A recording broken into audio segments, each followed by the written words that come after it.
হিন্দু ব্রাহ্মণ বৃদ্ধের সৎকার করতে এগিয়ে আসলেন গ্রামের মুসলিমরা। নদিয়ার নবদ্বীপের ঘটনা, যেখানে বাংলাদেশে একের পর এক হিন্দুদের ওপর অত্যাচারের খবর আসছে, সেখানে বৈষ্ণব নগরী নবদ্বীপে এক হিন্দু ব্রাহ্মণ বৃদ্ধের মৃত্যুর পর সৎকার করতে এগিয়ে আসলেন গ্রামের মুসলিমরা। হিন্দু মতে মুখাগ্নি করেই শেষকৃত্য সম্পন্ন হলো ওই বৃদ্ধের। এই বিরল ঘটনার সাক্ষী থাকলো গোটা নবদ্বীপবাসী। নবদ্বীপ মহীশুরা পঞ্চায়েতের উপপ্রধান আকমল শেখ ও জেলা পরিষদের সদস্যা আরজুবানু খাতুনের উদ্যোগে এই হিন্দু বৃদ্ধের সৎকার করা হয় নবদ্বীপ মহাশ্মশানে। জানা যায় মৃত ওই বৃদ্ধের নাম গোপাল গোস্বামী। তিনি চুঁচুড়ার বাসিন্দা ছিলেন। পেশায় তিনি হাইকোর্টের আইনজীবী ছিলেন। পরবর্তীতে তিনি কোনো কারণবশত তার মাকে নিয়ে চলে আসেন নবদ্বীপে। নবদ্বীপের মণিপুর থাকতেন তিনি। এরপর মা মারা যাওয়ার পর একা হয়ে যায় মৃত গোপাল গোস্বামী। পরে গত 3 বছর ধরে তিনি মহীশুরা পঞ্চায়েতের উপপ্রধান আকমল শেখের বাড়িতেই আশ্রয় নিয়েছিলেন। জানা যায় গত 22 তারিখে তিনি হঠাৎ অসুস্থ হয়ে পড়ায় তাকে নবদ্বীপ স্টেট জেনারেল হাসপাতালে ভর্তি করেন উপপ্রধান আকমল শেখ। গতকাল রাতে সেই হাসপাতালে মৃত্যু হয় গোপাল গোস্বামীর। কিন্তু তার পরিবারে কেউ না থাকায় উপপ্রধান ও জেলা পরিষদের সদস্যরা ঠিক করেন যে তারাই হিন্দু মতে সৎকারের কাজ করবেন গোপাল বাবুর।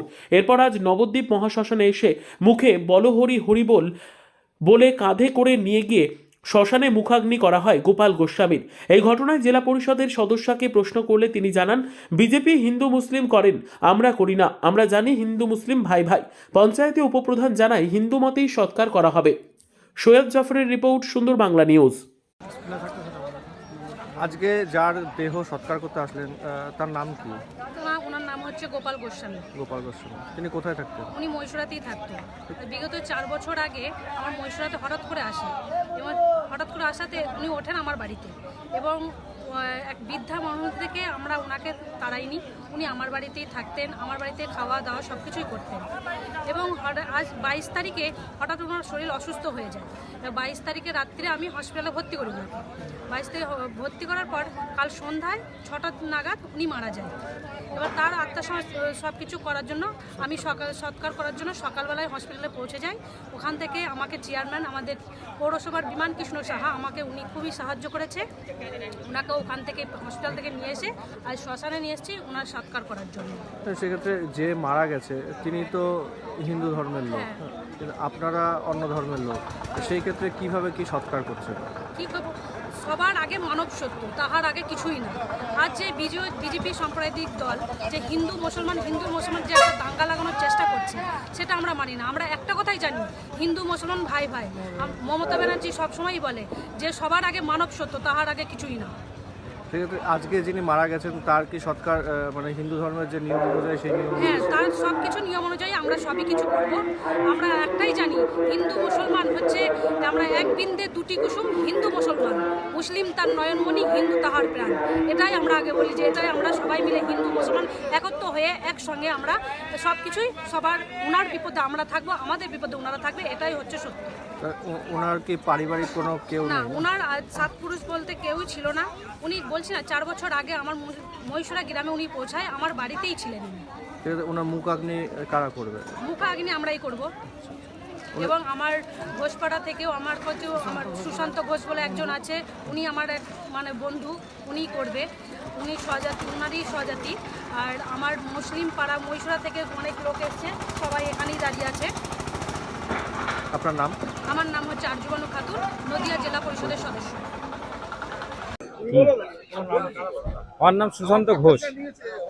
উনি শেষ আমাদের প্রধান সাহেবের স্বপ্নগুলো এলাকায় থাকতেন। উনি বছর 5 থেকে লকডাউনের পর থেকে উনি একটা বৃদ্ধ বয়স্ক মানুষ, উনি এসে প্রধান সাহেবের কাছে আশ্রয় চায়। উনি আশ্রয় যথেষ্ট ভালোভাবে দেয়। ওনার খাওয়া দাওয়া বা ট্রিটমেন্ট সব উনিই করতেন, আমরা নিজের চোখে দেখা। ওনাকে হসপিটালে 4-5 দিন আগে ভর্তি করা হয়, উনি মারা যায়। কালকে রাত্রে আমার কাছে ফোন আসে, আর ওনাদের মানে পাড়ারই যথেষ্ট লোক উনি নিয়ে এসে এখানে ভালোভাবে ওনাকে, যাতে আমাকে ফোনে বললো মুসলিম সম্প্রদায়ের লোক ওনারা বললো আমরা তো আর মাটি ফাটি দিতে পারি না, উনি হিন্দু যেহেতু ওনাকে দাহ করার ব্যবস্থা আমাকে বললো তুমি করো, আমরা তোমার সাথে আছি। তা ওনারা সবাই এসে যথেষ্ট পরিমাণে ঠিকঠাকভাবে আমরা চেষ্টা করছি ওনাকে দাহ করা। তোমার নাম কি? সুশান্ত ঘোষ। ওই এলাকায়? হ্যাঁ, ওই এলাকায় থাকি, আমার মহিষা পঞ্চায়েতেই বাড়ি। যিনি মারা গেছেন তার নাম? ওর নাম হচ্ছে গোপাল গোস্বামী। তার বাড়ি কোথায়? বাড়ি হচ্ছে গিয়ে প্রথম ছিল ওই আপনার কি বলে চুচুড়া বাড়ি ছিল। চুচুড়া থেকে ওইখানে ও হাইকোর্টে ওকালতি করছিল। তারপরে ওনার একটা বয়স্ক মা ছিল, উনি যেভাবে নবদ্বীপ এসেছিল, নবদ্বীপের আত্মীয় ছিল, তা কোথায় ছিল উনি ঠিকমতো জানে না। তারপরে উনি এইখানে যখন বয়স হয়ে যায়, উনি সংসার করিনি, ওনার মাকে নিয়ে মণিপুরে এক জায়গায় ঘর ভাড়া থাকছিল, মণিপুর মোড়ে। তারপরে আমাদের বৈশরার ওইদিকে কিছু ট্রলি করেছিল, কিছু তাঁত করেছিল, দেখতাম যাতায়াত করছিল। আর সেগুলি তাঁতের বাজার খারাপ হয়েছিল, সব নষ্ট হয়ে গিয়েছে। এখন উনি অসহায়। এখন 3 বছর থেকে উনি আমার ওখানেই খায়, আমার বাড়িতেই খায়, আমার বাড়িতেই খায়। ওনার পরিবারে কেউ নেই, কিন্তু উনি এখন কোথায় যাবে? যেহেতু হিন্দু হোক, তো মানুষ, তা সেই কারণে ওনাকে সমস্ত সেবা যত্ন আমরা করছিলাম, খাওয়া দাওয়া থেকে নিয়ে ঘর ফল নিয়ে আমরা আজ পর্যন্ত ওনার পাশে ছিলাম। কিন্তু উনি অসুস্থ হওয়ার কারণে প্রতাপনগর হাসপাতালে ভর্তি করেছিলাম 3-4 দিন আগে। তা ওইখানে উনি দেখলাম অসুস্থতার জন্য ওইখানে উনি মারা গিয়েছে। তা আমরা কোনো হিন্দু মুসলিম নয়, আমরা মুসলিম ভাইয়েরা ইনার সৎ কাজের জন্য এই শ্মশানে দিয়েছি আমরা। ওনার কি হিন্দু মতেই সমস্ত সৎকার আপনারা করছেন? হ্যাঁ, হিন্দু মতেই সৎকার করছি তিনি আমরা। মারা গেছেন, তার টাইটেল গোস্বামী, মানে তিনি ব্রাহ্মণ ছিলেন, ব্রাহ্মণ ছিলেন, হিন্দু ব্রাহ্মণ। হ্যাঁ, হিন্দু ব্রাহ্মণ ছিলেন। আপনারা সবাই গ্রামের মানুষজন, আমরা গ্রামের মানুষ না, আমরা সব মুসলিমরা এসেছি ইনার সৎকার করার জন্য, যেহেতু ইনার কেউ নেই। সেক্ষেত্রে ওনার মুখ আজকে কারা করছে? আপনারাই? আমরাই করবো। আপনার নাম? আমার নাম আকমল সর্দার, আমি মহিষারা গ্রাম পঞ্চায়েতের উপপ্রধান।